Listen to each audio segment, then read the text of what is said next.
week-end dans le cadre du festival qui a démarré ce matin au marché avec la chorale Les Gosiers Enchantés qui s'est poursuivie cet après-midi avec les stands des associations des droits humains présentes cet après-midi qui vont intervenir aussi pour le meeting pour la paix et qui se poursuivra par un repas ici même et un concert d'Imaran, un groupe algérien de Touareg qui est en tournée et qui nous a fait le plaisir de venir ce soir à la Mégisserie. C'est l'occasion bien sûr de remercier la Mégisserie de nous accueillir aujourd'hui, en ce 12 octobre, et en vous disant, vous l'avez sans doute entendu dans les médias, que le prix Nobel de la paix avait été attribué aux survivants, l'association des survivants des bombes atomiques, Hiroshima et Nagasaki. Et l'an prochain, c'est les 80 ans de ce drame du XXe siècle, et que nous commémorerons, puisque ce sera le thème du festival, Foutez-nous la paix 2025. Voilà, donc ça se poursuit le Forum pour la paix demain, avec une balade dans les rues de Saint-Junien, où vous le verrez pour ceux qui viendront, vous découvrirez des lieux, des personnages qui ont porté ces valeurs-là à Saint-Junien et qui ont été inscrites jusqu'à dans l'espace public. Nous aurons ensuite à 15h aussi les bourses deux films, un film public qui est une évocation des combats menés par les peuples autochtones et ceux qui les soutiennent contre les compagnies forestières qui font des ravages en Indonésie. Le film s'appelle Sauvage, c'est un film d'animation, l'avant-première qui passe demain au Cinébourse. Et puis le film Johnny s'en va en guerre, qui est une version restaurée d'un film sorti il y a 50 ans, 51 années, qui n'a pas pris une ride, qui évoque les drames des guerres. Alors ça évoque la Seconde Guerre mondiale, mais à l'époque ça a été vu comme une façon de parler de la guerre au Vietnam. Et aujourd'hui, ça pourrait être en Ukraine, en Palestine, au Soudan ou ailleurs. Ça s'appelle Johnny s'en va en guerre, et c'est Dalton Trumbo qui est un réalisateur et surtout scénariste qui avait été blacklisté pendant les sombres années du macartisme. Voilà. Et le reste de l'approbation, je ne vais pas vous la donner, parce que c'est un peu long. Et si je parle trop longtemps, les intervenants auront moins de temps. On va essayer de gagner quelques précieuses minutes. Pourquoi un Forum de la paix qui donne la parole à des partis politiques, à des syndicats et des associations de droits humains, parce que souvent on entend dire que cette parole-là n'a plus trop de valeur, et justement, contre ce fatalisme, tout ce pourri, cette idée que la parole publique n'a plus de sens, on espère justement que des moments comme ça nous servent, quand il le faut, à rappeler à ceux qui prennent la parole dans ces moments précis qu'ils ont tenu un discours, j'imagine, pour la paix, et que nous tous et nous toutes sommes attachés à cette tradition qui a été évoquée juste avant, française mais internationaliste, de femmes et d'hommes qui se sont battus contre la guerre de manière courageuse. Donc ça a été dit, ce n'était pas des lâches. Ne pas aller à la guerre, c'est pas être lâche. Le courage est justement de s'y opposer. On pense évidemment à la boucherie de 14-18. Et pour les jeunes États-Uniennes, c'était le Vietnam. Les Français, c'était aussi l'Algérie. N'oublions pas, il y a encore des gens qui se sont battus en Algérie. Voilà. Donc, d'où l'importance de transmettre ce message à nos enfants, nos petits-enfants. J'ai oublié de signaler que demain, à 15h, la SSJ Rugby joue le match au stade et ils porteront le brassard pour la paix. Et l'équipe adverse, logiquement aussi. C'est aussi une façon de rendre hommage à tous les Saint-Juniots et toutes les Saint-Juniotes qui ont pu porter ces valeurs. La transition est faite, puisque le premier qui va prendre la parole maintenant, c'est le maire de la commune de Saint-Junien, Hervé Baudet, et ensuite la liste. On égrènera les noms on invitera les différents intervenants et intervenants. Donc on appelle à la tribune le maire de Saint-Junien, Hervé Baudet. Merci.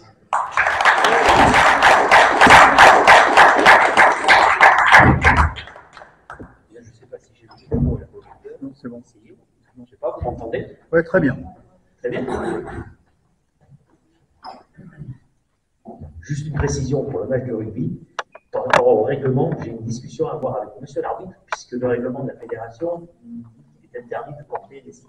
Je me fais fort de porter la voix de Fouté-Médafé et d'aller négocier avec monsieur l'arbitre pour que nos joueurs puissent porter le brassard. Voilà, c'est juste un petit aparté. Mais écoutez, j'ai l'honneur d'être le premier à intervenir. Donc nous disposons tous d'à peu près 5 minutes. Je pense que je vais respecter le temps, parce que nous sommes nombreux à intervenir. Donc, mesdames, messieurs les élus, les collègues élus qui sont là, qui sont de Boulogne, de Saint-Junien, même d'autres communes, mesdames, messieurs les représentants des associations, des syndicats, des partis politiques, mon cher Daniel, mes chers amis. C'est donc avec beaucoup de plaisir que je suis avec vous ce soir, la 5e édition du festival Foutez-vous la paix, avec beaucoup de plaisir, mais aussi avec une grande humilité, lorsque je pense à la longue bataille pacifiste qu'a portée au fil des décennies, on le sait, la municipalité élue à Saint-Junien depuis 1919. Cette municipalité dont nous sommes les héritiers, je suis l'héritier aussi, aujourd'hui encore. Dans notre ville, où la dureté de la condition ouvrière et de la vie paysanne ont cimenté très tôt un rejet profond des inégalités. Souvenons-nous de ces hommes et de ces femmes marqués par la Première Guerre mondiale qui affichèrent l'espoir résolu de construire un monde de paix et surtout de justice sociale.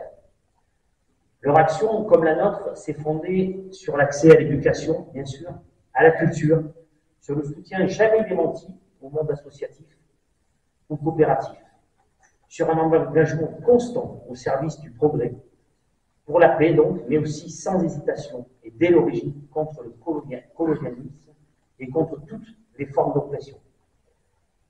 Les délibérations du conseil municipal, à l'époque, dirigées par Joseph Lavergnat, souvent annulées, il faut le savoir, par la sous-préfecture, verront notre commune s'opposer tour à tour à l'occupation de la Ruhr, à la guerre coloniale du Rif, à la répression des révolutionnaires d'Indochine, à l'invasion de l'Éthiopie par l'Italie, au coup d'État fasciste du général Franco en Espagne.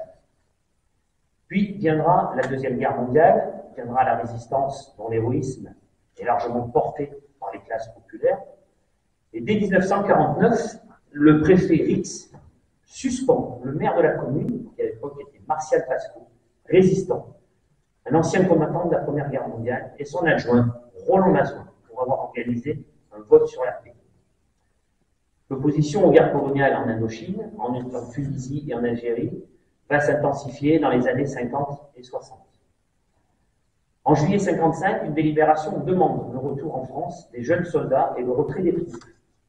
Le 21 septembre 1957, alors que le deuil touche les premières familles saint-ginieuses, le conseil municipal réagit de nouveau contre la guerre en demandant un cessez-le-feu et l'indépendance de l'Algérie. Le 17 octobre suivant, lors d'une journée nationale d'action pour la paix, 300 CRS encerclent la mairie de Saint-Junien pendant 6 heures. Ils empêchent les élus du conseil municipal de se réunir. Les élus prendront ensuite la tête de la grande manifestation organisée dans notre cité. Le 23 octobre, Martial Pasco et Roland Mazoin sont quand même démis de leurs fonctions. Les mobilisations vont se poursuivre contre l'apartheid au moment des guerres en Irak ou en ex-Yougoslavie, puis de l'invasion de l'Ukraine qui a donné lieu à un formidable élan de solidarité dans notre commune. Vous le voyez donc, nous n'oublions pas d'où nous venons. Et je me souviens aussi, personnellement, et avec une certaine émotion, de l'accueil que de nombreuses familles ont réservé aux enfants sahraouis et de la richesse de ces rencontres, puisque effectivement, il y avait le problème politique du Sahara occidental, fixé par le roi de Maroc. Il faut savoir que pendant des années, les familles saint-ginieuses ont reçu des enfants qui étaient réfugiés dans des camps en Algérie, et où nous avons ouvert les portes de notre centre aéré aussi à ces enfants. C'était des moments riches en rencontres, vraiment.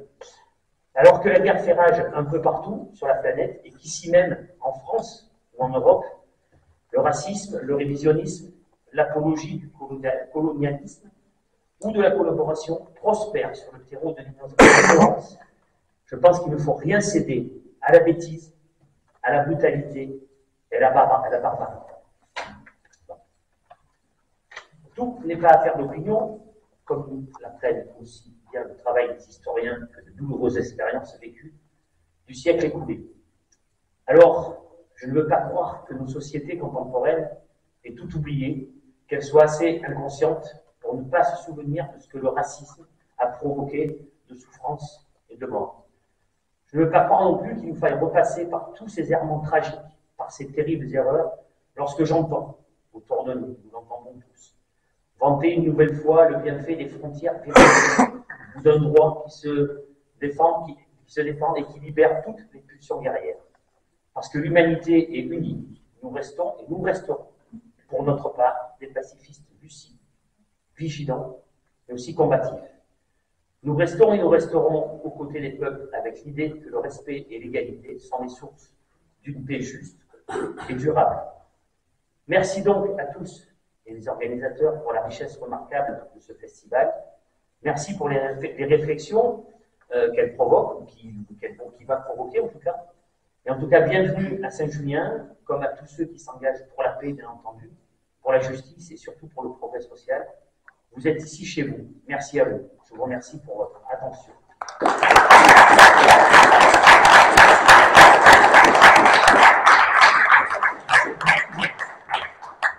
Merci.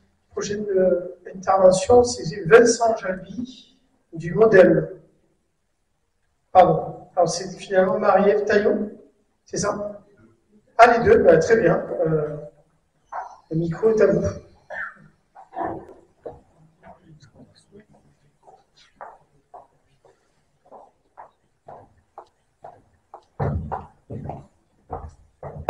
Bonsoir à tous, monsieur le maire, mesdames et messieurs les élus, mesdames et messieurs les représentants de syndicats d'associations. Alors, au mouvement démocrate, on aime bien la parité, et donc voilà, on a voulu faire la parité et venir vous dire quelques mots à deux voix. On est tous les deux élus à la ville de Limoges, mais là aujourd'hui, c'est la parole du mouvement démocrate que nous portons. Donc c'est certainement un parti que vous connaissez, puisque Marie avait même été candidate sur votre circo très récemment. C'est un parti donc, fondé en 2007 par François Bayrou et qui porte profondément des valeurs d'humanisme, de liberté, de justice et de responsabilité. C'est un mouvement qui défend une réelle démocratie respectueuse des droits de la personne humaine et luttant contre toutes les discriminations. Nous défendons un véritable pluralisme politique et médiatique qui seul garantit la liberté de penser, la liberté d'opinion et l'émancipation des citoyens. Notre mouvement est bien sûr profondément européen, car nous pensons que seule une Europe forte et unie nous permettra de maintenir la paix sur notre continent. Alors cette paix dont il est question aujourd'hui, et je remercie Daniel à la fois de nous avoir invités et puis de cette organisation qui va être très lourde, parce que c'est un festival qui est très long et je pense qu'on peut tous le féliciter.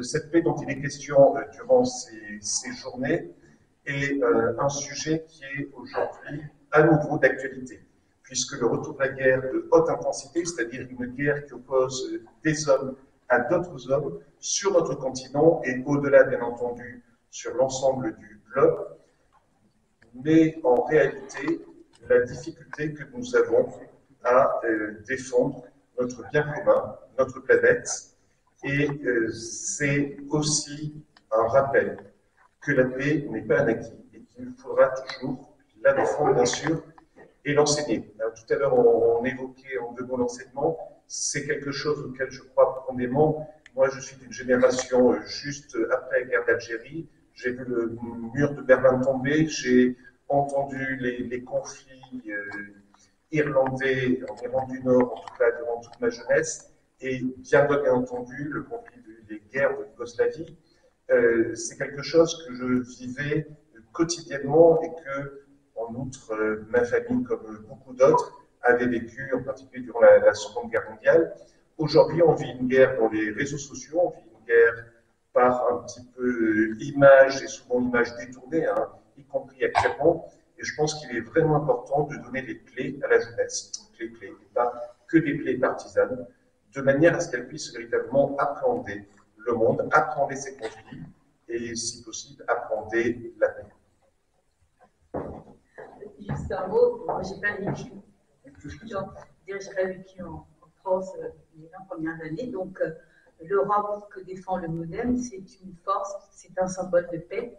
C'est un espace aujourd'hui qui a, après 1945, a réussi en fait à montrer en fait que des pays, des peuples qui n'ont pas la même identité, qui n'ont pas la même langue, ont réussi à vivre ensemble. Donc pour moi, c'est un espoir, c'est une espérance. Et qu'on sait ce qui se passe aujourd'hui au Proche-Orient, au Moyen-Orient, en Afrique. Donc je pense que l'idée de l'Europe telle qu'elle est, avec cet humanisme et ce qu'on porte aussi au MoDem, est une belle chose et une espérance en fait. On regarde ce qu'on va vivre et ce que nos enfants vont vivre. Voilà.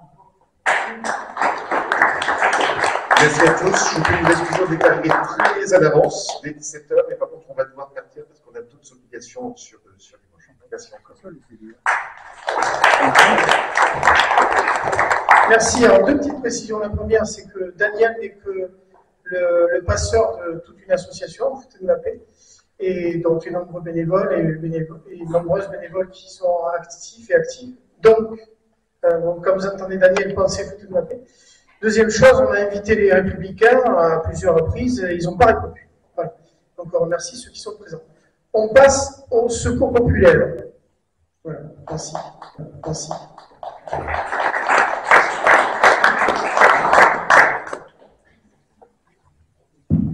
Face aux conflits armés, l'entraide entre les peuples est indispensable.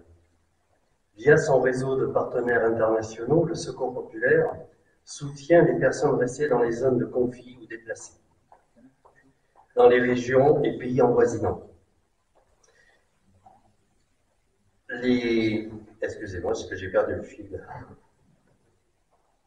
Ces déplacés et réfugiés sont accompagnés par les bénévoles pour qu'ils puissent retrouver des conditions de vie décentes. Lorsqu'une guerre éclate, fuir est bien souvent la seule option pour se mettre à l'abri. Les personnes qui quittent leur domicile dans la précipitation partent sans rien ou presque. L'urgence pour le Secours populaire est de leur fournir de quoi survivre. Avec ses partenaires, l'association s'évertue à mettre à disposition des déplacés des lieux de refuge. La distribution de matériel médical d'urgence et de médicaments est essentielle.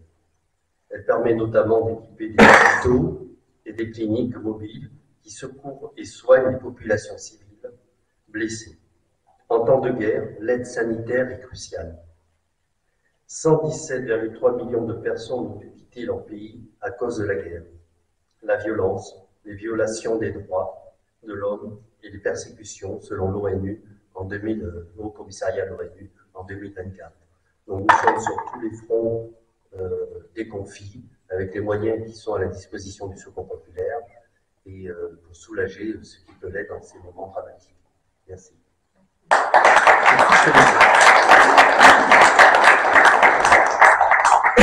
Merci. Donc, c'est au tour des amis de Martin Derrier. Est-ce que le tabouret peut être utilisé? Non. Voilà. Et c'est pas bon par ailleurs.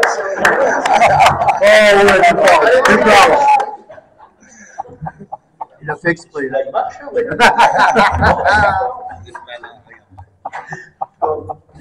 Alors. Vas-y, dans la chaise, carrément. Alors, bonjour, amis de la paix. Le micro près de la bouche. Oui, je vais essayer de le monter. Tu peux le prendre aussi. Bah oui, il a un niveau, t'as vu l'autre. Bon, alors bonjour les amis de la paix, on est ici ce soir. Et merci au Festival Foutez-nous la paix. Donc nous, on va vous parler de notre association, mais on va surtout vous parler de la culture de paix. Parce que notre association, elle s'inscrit, les amis de Martha Desrumaux, je ne vais pas vous faire l'historique de Martha Desrumaux parce qu'il nous faudrait 1h30 pour la faire. 5 minutes, c'est un peu court. Mais je vais vous dire pourquoi on se bat pour cette grande dame, pour la faire rentrer au Panthéon, toutes les luttes auxquelles elle a participé toute sa vie, c'était toujours axé pour le bien-être des gens, le bien-être des femmes. C'était une humaniste, c'était une pacifiste. Elle s'est opposée à l'occupation de la Roum. Elle a été aux côtés de la République Rifène au Maroc. Elle était aux côtés des enfants espagnols à la Retirada, même pendant la guerre d'Espagne. Martha, elle était toujours dans les premières lignes. Ça a été la première femme, une des 16 premières femmes députées. Ça a été la première femme adjointe au maire d'une grande ville, de Lille, etc. Donc, elle a une histoire et on veut que Martha représente cette classe qui a souffert et qui a tant apporté à la République. On veut que Martha rentre au Panthéon pour nous représenter tous. Voilà. Et Martha, elle a commencé à travailler à 9 ans, elle a appris à lire, à écrire à 28 ans. Et jusqu'à son décès, donc à 85 ans, à la fin, elle était au Secours populaire, elle est très active. Ça a été quelqu'un qui a consacré sa vie aux autres. Et nous, voilà, on s'inscrit dans cette culture de paix, parce que déjà, vous voyez, qu'est-ce qu'une culture de paix? Alors, il y a 8 articles. Et le premier, c'est renforcer une culture de la paix par l'éducation. Donc l'éducation, avec G Bleu Édition, qui est aussi une maison d'édition associative. On est plusieurs associations à être membres de cette maison d'édition. Et on apporte cette culture qui permet aux gens de se situer par rapport aux guerres, par rapport au bien-être ouvrier, par rapport, s'il n'y avait pas la paix et la connaissance de gens comme Jean-Pierre Tembo, fusillé, Chateaubriand, Henri Martel, personne ne connaît Henri Martel, pourtant Henri Martel, il a eu un parcours exceptionnel, un peu, voilà, comme Martha Desrumaux, c'est des gens qui ont été des gens exceptionnels et qui ont œuvré pour le bien-être de la classe ouvrière. Et faire connaître ces gens, c'est déjà éveiller des consciences. Et en éveillant des consciences, on participe à la paix. Bon, je ne vais pas vous faire plus longtemps, sinon je suis encore à 10 heures ce soir. Et je voudrais juste finir. Alors, après, sur les 8 points, ça c'est culture de paix, c'est l'UNESCO. Hein. Vous pouvez le trouver sur le site de l'UNESCO. Il est, voilà. Et après, moi, je vais finir sur une phrase, un écrit de Jaurès. Le courage, c'est d'aller à l'idéal et de comprendre le réel. C'est d'agir et de se donner aux grandes causes sans savoir quelle récompense réserve notre effort, à notre effort l'univers profond, ni s'il lui réserve une récompense. Et ça, c'est Jean Jaurès, discours à la jeunesse, au lycée d'Albi, le 30 juillet 1903. Jaurès, grand pacifiste, on n'en parle plus dans les écoles. Jaurès, c'est un oublié. Martha, elle avait entendu Jaurès quand il était monté dans le Nord, là-haut, défendre les ouvriers. Elle avait entendu parler Jaurès de paix, d'amour des autres, voilà, des ouvriers qui ne devaient pas se battre les uns avec les autres. Et Jaurès, il a été assassiné. On ne sait pas après ce qu'il aurait fait. Mais Martha, ça lui est resté. C'était une gamine. Et ça lui est resté dans la tête. Voilà. Je vous remercie tous pour votre attention.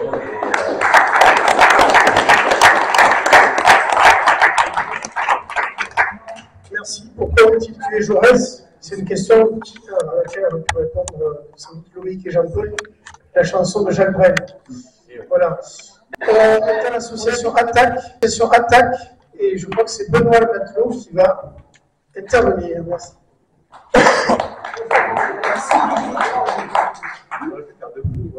Déjà, Attaque, pour rappeler un petit peu, c'est l'association pour la taxation des transactions financières, avec ce qu'on fait ici pour la paix aujourd'hui. La question peut se poser. Le A et le C de la fin d'Attaque, c'est l'action citoyenne. Donc ça élargit un petit peu le champ. On est un mouvement altermondialiste. Donc à ce titre-là, on dénonce les guerres, le colonialisme, le racisme, l'apartheid, le nettoyage ethnique. Et on est engagé aujourd'hui contre les guerres et contre le génocide qui est en cours en Palestine. Et j'ai bien dit le génocide, parce qu'il ne faut pas avoir peur des mots. Alors, à l'échelle qu'on peut, hein, c'est localement, mais nos militants Attaque France et en local s'engagent comme ils le peuvent. On lutte aussi et on dénonce les accaparements de terres au profit des multinationales. Et donc ça va peut-être faire un peu le lien également avec la paix.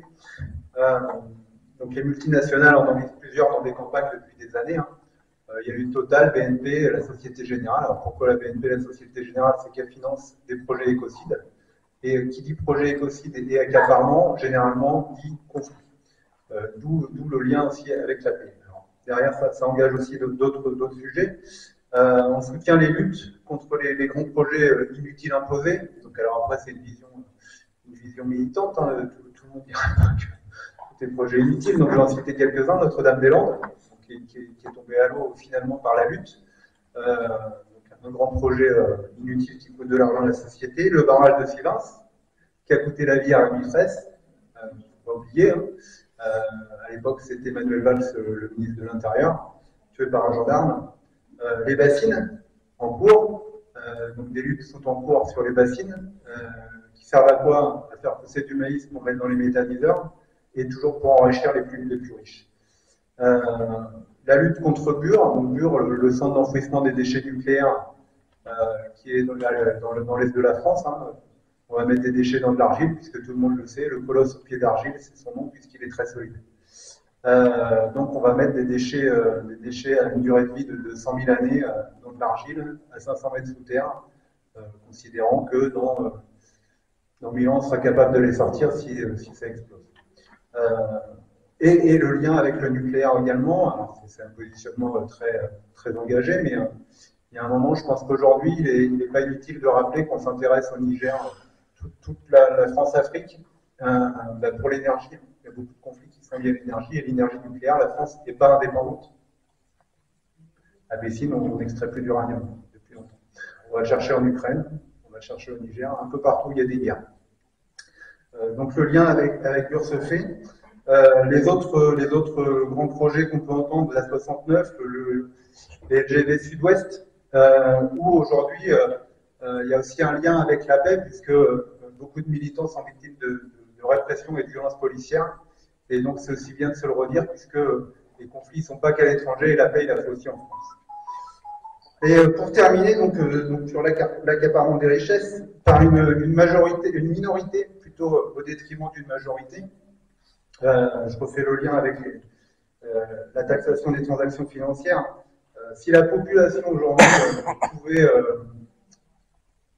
bénéficier de la redistribution de richesses, je pense qu'il y aurait également l'extrême droite, montrez-moi en France, puisque en fait, malheureusement, certains considèrent que leur pauvreté, leur misère, c'est la faute des autres et de l'étranger. Et il y a un moment, si tout le monde participait à la solidarité nationale et internationale, puisqu'on est citoyen du monde, il y aurait également moins de conflits, ça commencerait par ça. Donc, Attaque, en tant qu'association qui promeut la taxation des transactions financières, pense aussi, enfin je pense, alors là je m'engage peut-être pour Attaque, mais en tout cas que si chaque multinationale, chaque grand riche participait à la redistribution, il y aurait certainement moins de conflits dans le monde, et en tout cas moins de haine entre les gens. Merci. On a une pétition à la partie, on va prendre papier pour demander que les plus riches soient taxés. Merci. C'est au tour du NPA, du Parti anticapitaliste, et c'est Emilia Gourlot qui va venir prendre la parole.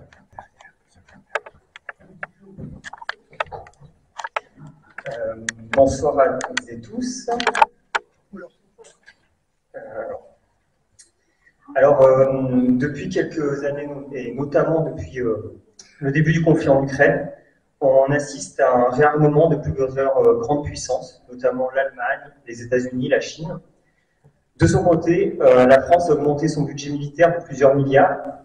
Adopté cet été, la loi de programmation militaire prévoit 413 milliards d'euros pour 7 ans. Il s'agit du budget le plus important depuis les années 60. Alors ça doit sérieusement nous inquiéter et ça peut aussi nous faire réfléchir à l'annonce de Michel Barnier et de son gouvernement qui dit vouloir récupérer 60 milliards manquant au budget de l'État en s'attaquant non pas à ce budget faramineux alloué à la guerre, mais par exemple, bel et bien nos services publics, nos salaires, nos retraites, j'en passe. Alors en France, on réarme matériellement, mais on prépare aussi les esprits à une possible entrée en guerre. La rhétorique guerrière est à l'ordre du jour. Emmanuel Macron nous a expliqué qu'on était en guerre au moment du Covid. À présent, il a parlé aussi de réarmement démographique. Et puis, en mai dernier, et à plusieurs reprises, il nous a clairement dit qu'il fallait qu'on se prépare, que la France se prépare à rentrer en guerre en Ukraine. Et pour compléter ce tournant va-t-en-guerre, les médias mainstream se font clairement le relais de ce virage guerrier à grand renfort de patriotisme et de chauvinisme. Alors, si on prend un peu de recul, moi aussi je vais citer Jaurès, j'en ai une autre, ça tombe bien, qui disait en son temps « Le capitalisme porte en lui la guerre comme la nuée porte l'orage ». Et effectivement, les guerres n'arrivent jamais à cause d'un dirigeant fou ou d'un événement inattendu, mais c'est bien la course au profit entre multinationales et les intérêts stratégiques entre États qui amènent à des situations de guerre avec leur lot d'atrocités. Rappelons-nous que ce n'est pas la présence d'armes chimiques ou la lutte contre le terrorisme qui ont fait intervenir les Américains en Irak, mais bien la volonté de virer un gouvernement et d'en mettre un autre à la place avec qui ils pourraient continuer leur business. Produisant son lot d'horreur avec la pratique systématique de la torture dans les prisons américaines, des morts par millions, dont beaucoup d'enfants en raison de la famine, et pour quel régime et pour quel résultat aujourd'hui? On doit se rendre à l'évidence, la soi-disant volonté des puissances occidentales d'instaurer la démocratie n'est qu'un vaste écran de fumée. Il n'est qu'à regarder du côté de la Syrie, qu'ont fait ces soi-disant puissances démocratiques en 2014 quand tout un peuple s'est soulevé contre son dictateur. Quand une grande majorité de la population syrienne, opprimée par Bachar al-Assad, a inondé les villes syriennes. Ben, pas grand-chose, rien même. Ils n'ont rien fait si ce n'est passer des accords avec la Turquie pour retenir le flux migratoire provoqué par cette guerre d'un dictateur contre son peuple. Alors, je vais quand même dire un petit mot sur ce qui se passe à Gaza, en Cisjordanie et puis maintenant au Liban. Depuis l'attaque du 7 octobre 2023, le gouvernement d'extrême droite israélien a lancé son pays dans une guerre sans fin. Depuis un an, l'opération d'anéantissement de la bande de Gaza, qui a fait des dizaines de milliers de victimes, on n'a d'ailleurs pas les chiffres exacts, plus de 10 000 disparus sous le décombres et des centaines de milliers de blessés.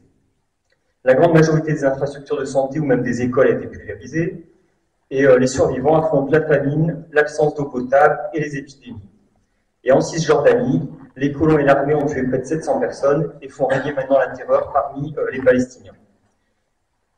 Et c'est maintenant un pays voisin, le Liban, qui est frappé et menacé d'invasion terrestre par l'armée israélienne. Les bombardements ont fait plus de 700 morts, des dizaines de milliers de réfugiés fuient le sud du pays et Beyrouth. Pour l'État d'Israël, non pardon, j'ai perdu mon fil. Donc Biden finalement a beau clamer qu'il travaillait une désescalade au Liban, et Macron a larmoyé sa solidarité avec le peuple libanais. Leur priorité, c'est finalement, comme toujours, de continuer à s'appuyer sur l'État d'Israël pour défendre leurs intérêts dans la région. Pourtant, si demain les Américains et l'Union européenne arrêtaient de vendre et de soutenir Israël, la guerre pourrait s'arrêter peut-être pas en quelques jours, mais en quelques semaines.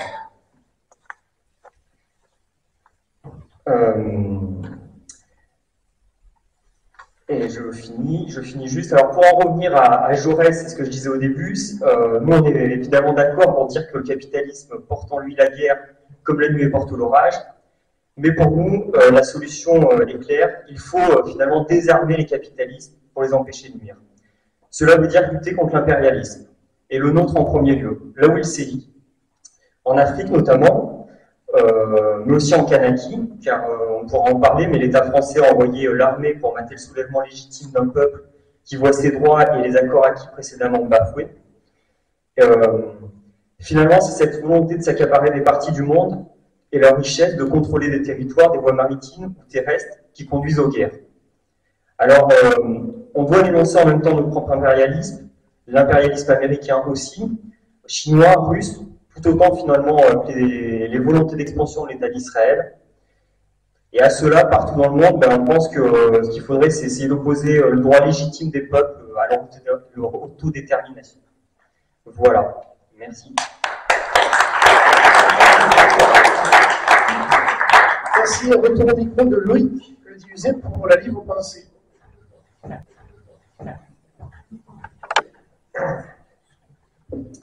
Parallèlement à la guerre menée par le gouvernement israélien contre le peuple palestinien, mais devrais-je dire par les États-Unis, voire d'autres, qui ne cesse de s'amplifier depuis le 7 octobre 2023 et l'invasion de l'Ukraine, décidée par Poutine, qui dure depuis plus de 2 ans et demi maintenant, des conflits armés de grande ampleur se déroulent partout dans le monde.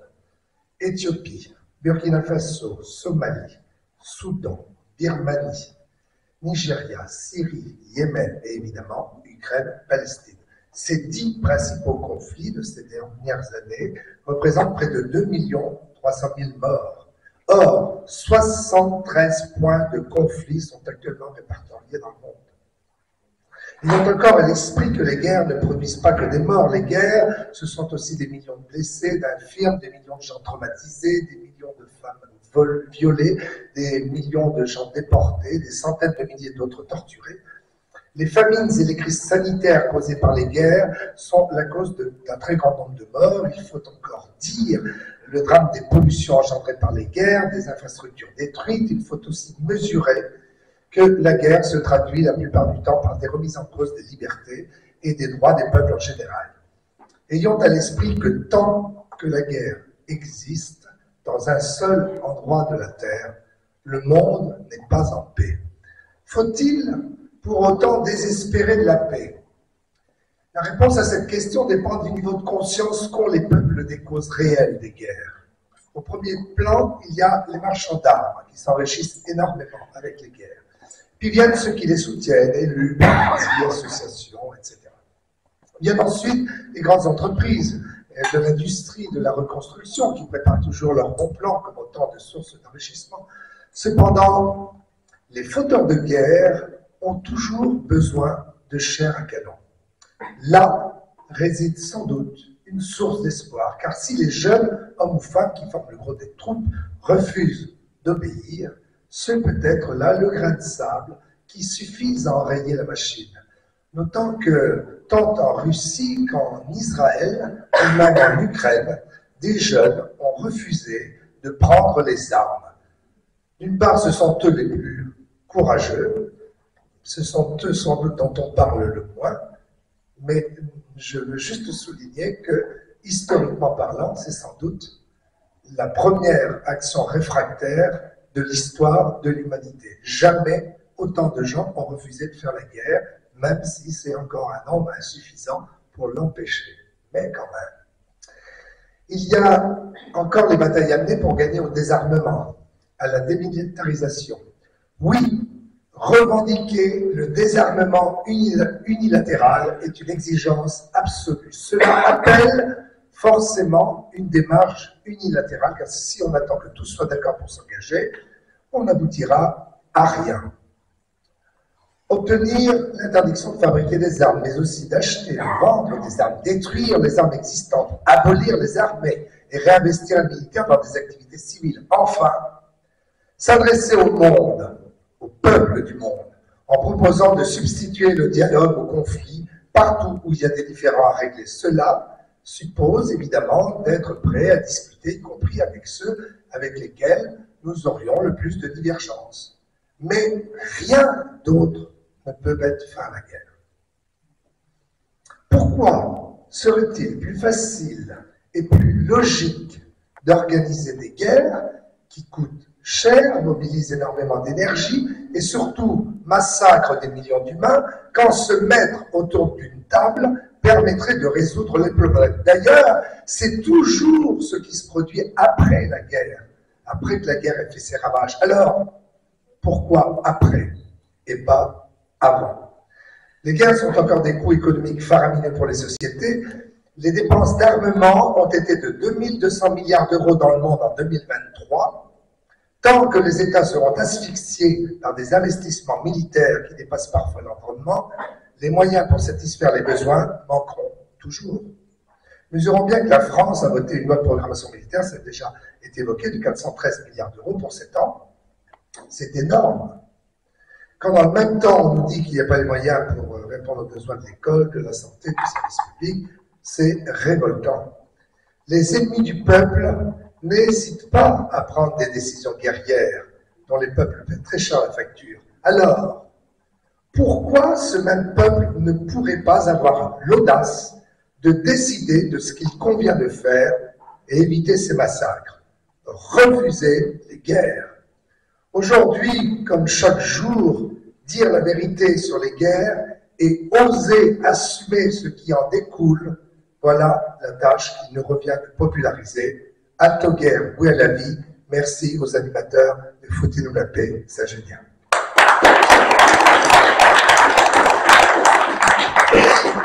Petite précision, on vous invite à rester à la salle à l'issue des interventions puisque le repas sera servi juste après. J'appelle pour les affolés de la frange, Angèle.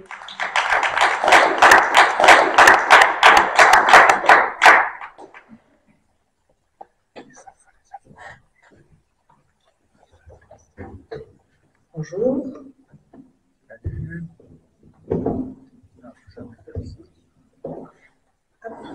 Moi, j'ai rien préparé, donc j'ai mis un chrono pour être sûr de tenir les 5 minutes max. Voilà. Je me connais, sinon on est parti pour. Donc nous, on est une association féministe LGBT antiraciste. On a pour objectif de recréer des liens sociaux bienveillants entre les personnes en luttant contre les violences et les discriminations. Au départ, on nous a dit venez, foutez-nous la paix. C'est un mot déjà qui nous a plu, parce que nous aussi, en tant que femmes, en tant que personnes LGBT, en tant que personnes racisées, on a envie qu'on nous foute la paix et de pouvoir vivre tranquillement nos vies. Donc ça nous a beaucoup parlé. Voilà. Ensuite, on nous a dit dans le public, mais en fait, pourquoi cette association est là? Le féminisme, notamment une activité plutôt locale, etc., quand on va parler de la paix. Eh bien, on va vous répondre que si on est là pour parler de la paix, c'est parce qu'on connaît nos ennemis. Voilà. Notre ennemi, il est simple, il est composé de 3 mots, le capitalisme, l'impérialisme et le patriarcat. Et tant qu'on n'a pas identifié notre ennemi, nous ne sommes pas capables d'arrêter la guerre. La guerre, elle est faite au quotidien, face à des gens qui sont pauvres, face à des gens qui sont isolés, face à des gens qui sont maltraités au quotidien dans notre société. Ces systèmes sont faits pour que nous en mourions. Aujourd'hui, nous combattons pour vivre. Et battre, c'est aussi se battre, c'est choisir pour quelle cause on a envie de se battre et pour quelle cause on a envie de vivre. Aujourd'hui, on entend régulièrement, il y a un groupe de peine que j'aime beaucoup qui dit « mourir pour une cause, c'est bien beau, mais laquelle ?» Et nous, aujourd'hui, on a envie de dire « vivre, pourquoi ?» La plupart des gens ont perdu le sens de la vie. Et notre objectif à nous, c'est de redonner un sens, une direction commune. Travailler ensemble, c'est renforcer les services publics, c'est travailler à la reconnaissance des violences qui sont faites à chaque personne. C'est valoriser le travail de chaque acteur, de chaque actrice de notre société. C'est construire ensemble et c'est vivre ensemble. Et on est persuadé qu'en travaillant sur les violences intrafamiliales, sur les violences que les enfants vivent à l'école, c'est comme ça qu'on arrivera à éduquer les personnes et à faire en sorte que la guerre s'arrête. Si on est capable de discuter ensemble, de se comprendre dans notre quotidien, on est capable de dire que l'on refuse de se battre pour des choses qui ne servent à rien. Et en l'occurrence, le profit, la question d'aller conquérir un territoire, ça n'a pas de sens. Dominer l'autre, ça n'a pas de sens. Nous sommes des êtres sociaux, nous sommes faits pour vivre ensemble, et dans ce sens-là, nous ne sommes pas faits pour mourir en nous abattant les uns les autres. Voilà pourquoi nous sommes là aujourd'hui. Je vous remercie, et je vous invite à venir. On fait une soirée le 31 octobre à Limoges pour faire la fête et célébrer la paix ensemble. Voilà, merci.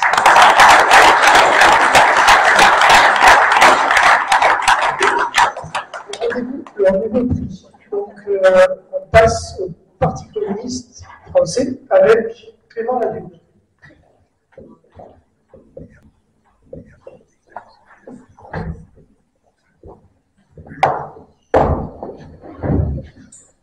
Merci. Ouais. Alors, merci Catherine d'abord, mais je vous remercie aussi. Donc mes amis, au nom du Parti communiste français, que j'ai l'honneur de présenter aujourd'hui parmi vous, je tiens d'abord à remercier l'association Foutez-nous la paix pour l'organisation de ce forum en prélude à ce festival qui est d'ores et déjà devenu, en quelques éditions à peine, un des temps forts de la vie culturelle et militante de Saint-Julien. Et je remercie aussi la Mégisserie, qui nous est...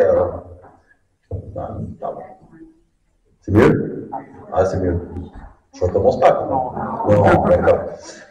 Donc je remercie aussi la Mégisserie, qui nous est extrêmement chère pour son accueil, qui, encore une fois, est à la hauteur de l'événement. Néanmoins, est-ce que nous pouvons nous réjouir d'être ici ensemble?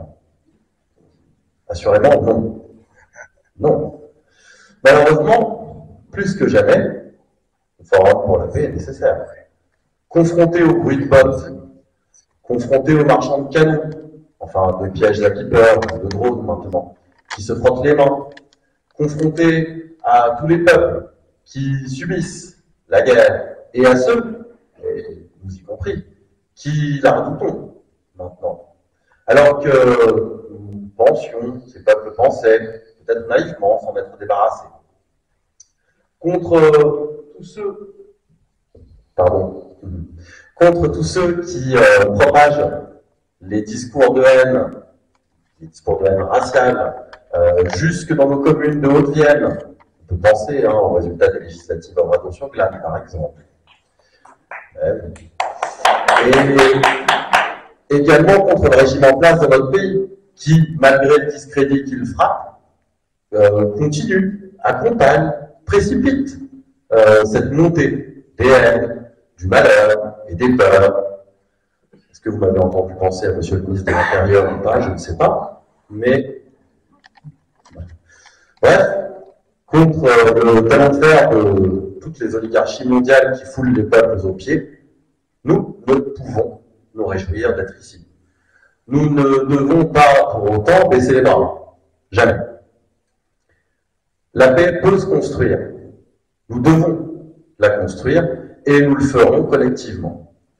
À ce titre, je salue, au nom de tous les communistes et de toutes les communistes, les associations, les représentants des collectivités et évidemment les forces politiques du nouveau Front populaire, et donc là on l'a vu tout à l'heure, qui se sont rassemblés pour échanger et pour préparer ici, ensemble, les nécessaires actions futures. Alors, sachez que le Parti communiste français sera toujours prêt à participer à toutes les initiatives de ce genre, aux initiatives de la société civile pour la paix. Alors, bien sûr, le sens de ce forum pour la paix et le sens de notre présence, il est clair. Je n'ai pas grand-chose à rappeler puisque beaucoup a été dit. Aussi bien des initiatives récentes, je pense à l'hommage rendu notamment par notre municipalité aux étrangers dans la résistance récemment. Et puis, il y a évidemment tout ce rôle historique. Rôle historique aussi, rôle historique des communistes, à l'image de l'ensemble du mouvement ouvrier en général, dans la défense de la paix, alors, dois-je encore citer Jaurès? Je crois que ça devrait aller. Alors, on le partage avec la gauche, toute la gauche. On ne le partage pas avec n'importe qui, M. Sarkozy. Voilà. C'est ancien, mais quand même. Alors, la défense de la paix, la présence, pour nous, communistes, à ce forum, elle est évidente. La défense de la paix, ça peut même se faire par la lutte armée. Dans la résistance, c'est bien de quoi il s'agissait. Lutter contre le fascisme, parfois, hélas, lutter contre le colonialisme aussi. Ça doit passer par des actions qui, parfois, peuvent être violentes. On ne peut pas faire la paix tout seul. Enfin, on peut essayer. Il y a un siècle, rappelons-le, nous luttions déjà contre la colonisation, contre le colonialisme. Nous, communistes, j'y étais pas, mais nous étions présents aux manifestations contre la guerre du Rif, contre la guerre coloniale espagnole et française du Rif. Je ne reviendrai pas sur les exemples locaux de ce courage. Monsieur le maire l'a fait bien mieux que je ne pourrais le faire. Alors, est-ce que c'est suffisant? Non, bien sûr. Et nous ne prétendons pas, nous, au Parti communiste, arriver seuls à construire et à avoir raison sur la paix. Mais sachez que nous n'abandonnerons jamais le camp de la paix, nous n'abandonnerons jamais ce type d'initiative. Aujourd'hui, les guerres se multiplient à nos portes. Tout le monde l'a dit, je crois, qu'il aurait cru il y a encore quelques années, on serait passé pour des oiseau de malheur en disant, mais maintenant tout le monde le voit. Et puis, eh bien, l'utilité d'un forum, le sens d'un tel forum, ben, on peut demander aux Ukrainiens, aux Palestiniens, aux Sahraouis, aux Libanais, aux Israéliens, aux Soudanais, aux Congolais, aux Haïtiens, aux Arméniens. Je vais arrêter là. Et malheureusement, ma liste est très très loin d'être exhaustive. Donc, évidemment, on peut leur demander alors, pourquoi se rassembler? Pourquoi, si finalement ça sert à quelque chose de faire ce forum, de faire ce meeting? Moi, je pense que oui. Parce que pour eux, comme pour nous, la paix, c'est pas une abstraction. La guerre, c'est un vrai risque. Et c'est un vrai risque qui est qu'on nous présente toujours comme ancien. Ancien peut-être, mais il faut quand même rappeler que la guerre, c'est pas le propre de l'humanité. La guerre, elle est récente. Dans l'histoire humaine, la guerre, elle a quoi, 15 000 ans. C'est une taille. Donc, finalement, certes, le combat pour la paix, ce sera un combat peut-être long, mais c'est pas une illusion.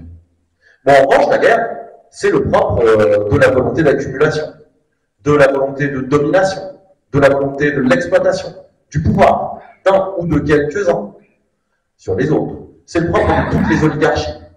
C'est à coup sûr la seule façon pour le système capitaliste de gérer ses crises. Ça a déjà été dit, mais il faut le rappeler. Et c'est finalement, depuis l'apparition de ce système, son seul moyen. Et c'est encore le cas aujourd'hui, et demain encore, si nous laissons faire. J'avais encore prévu de citer Jaurès, mais je crois que le camarade du nouveau parti anticapitaliste a déjà cité la fameuse phrase présente sur notre monument mort au cimetière de Saint-Julien. Et donc, bon, les crises se multiplient, évidemment, nous le voyons tous. Et les crises, elles font grimper les tensions. Elles rendent les idéologies de l'extrême droite attrayantes pour des pans entiers de la bourgeoisie. Il n'y a qu'à voir ce que raconte la presse bourgeoise à longueur de temps. Et pourtant, il serait si facile de la libérer de sa servitude par l'action d'un pouvoir conséquent, l'application du programme du CNR, par exemple, sur cette question-là.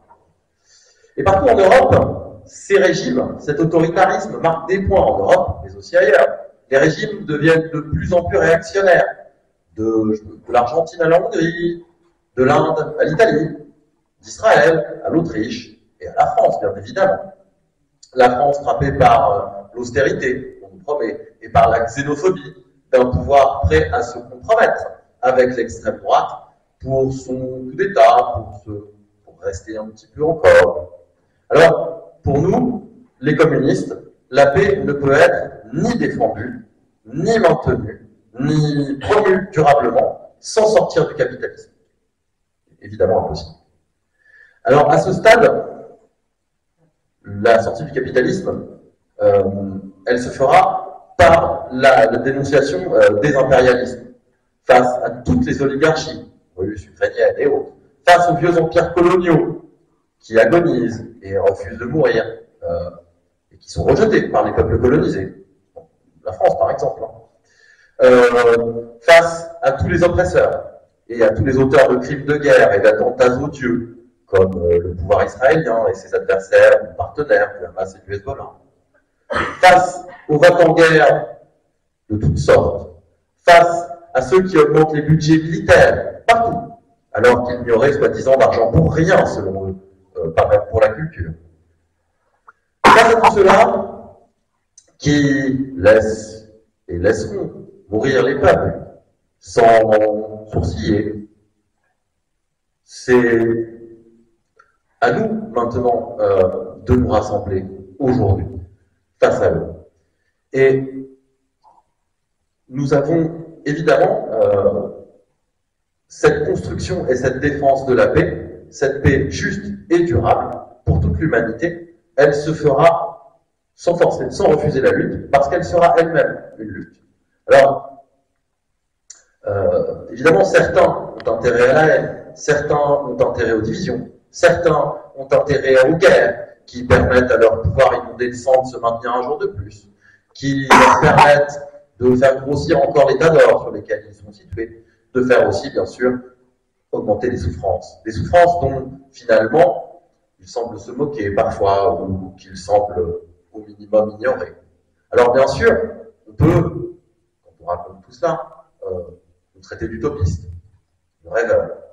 D'accord, traitons-nous de rêveurs. Mais c'est pas grave, parce que finalement, il faut qu'on rappelle dans ce cas-là que toutes les plus belles conquêtes de l'humanité ont un jour été des utopies, ont un jour été des rêves, et il nous appartient, à nous tous ici, quelles que soient nos places, militants associatifs, syndicaux, politiques, tout ça à la fois, bien souvent, et puis citoyens, bien évidemment. Il nous appartient de collectivement transformer ce rêve, cette utopie de paix, en une réalité pour l'ensemble de l'humanité. Et je voudrais juste terminer par, tout simplement, une simple exclamation: vive la paix et vive l'humanité en paix. Merci.